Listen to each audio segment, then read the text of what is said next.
I used to study in language schools, and English was very foreign to me.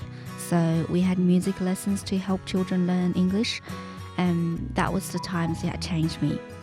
Up until today, I still remember the songs I sang and the instruments we played. I'm finding it to be a very powerful connection between me and music. And the fact that I am much more confident right now makes me want to inspire more people. So this is why I wanted to make this documentary with the help of La Trobe University Community Children's Centre, and especially Jodie for letting us in her classroom and sharing her story. I've been working in childcare probably at this job for 15 years back here at La Trobe.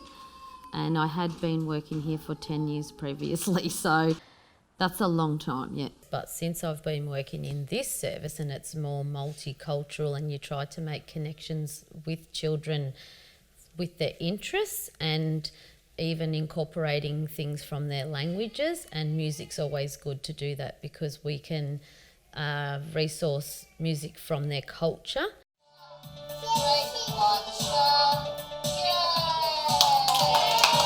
I actually probably think this year when we introduced the Vietnamese music to Mew, not knowing that how much confidence that she would get through that, it was really lovely to see, even though the other day she was probably a little bit shy.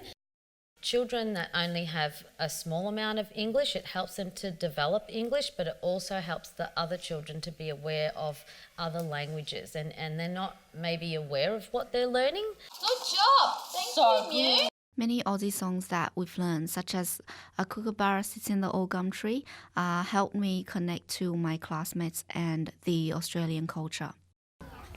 What's that song? Look over here. Can you sing it? Can you sing?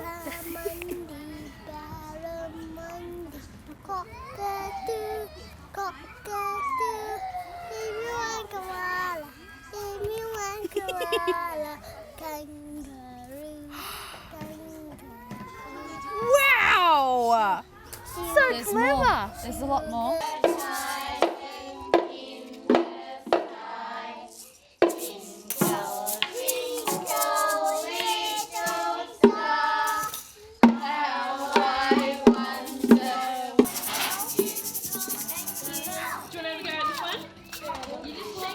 That's all part of the children's learning. They're guiding their own learning. It's not just about adults, teaching them something. They're actually teaching each other as well as even the adults as well, because without them doing that, I may not be exposed to that either. So it just gives you a prompt to further that skill, and for my learning, for the children's learning, and for them to share it, their culture in music and language with everybody. What I've learned in class, I shared it with my family and helped them learn as well. Have you got Arabic music at home? Yeah. And do you listen to it? Yeah. I got heaps of Arabic songs, but I remember. You do remember? Papa sometimes does it in the car.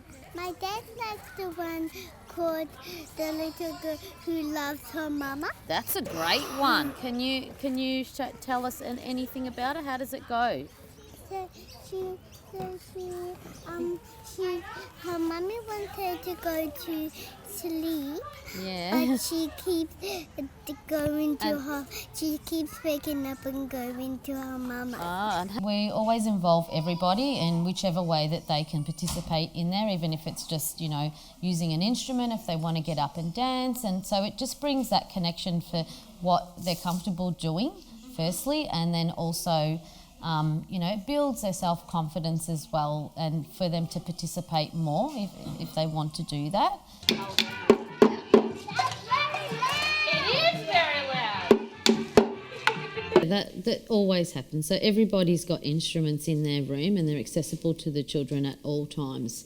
So we need to encourage that to happen, because obviously people learn in different ways, and if that's that person's interest, then we always offer and extend on them that learning for them. We try to support children to feel confident and supported, and if that's music seems to be something that everybody is connected to, whether it's through a Thomas the Tank Engine song, just sitting there doing a puzzle, or whether, you know, it's just something that they've heard at home. We always ask families, what do they like to do? And if they write music or instruments, then obviously we are going to do everything that we have here to develop that interest and make them feel comfortable and extend their learning in that area. Teachers like Jodie are one of the biggest supports throughout my journey of learning English through music.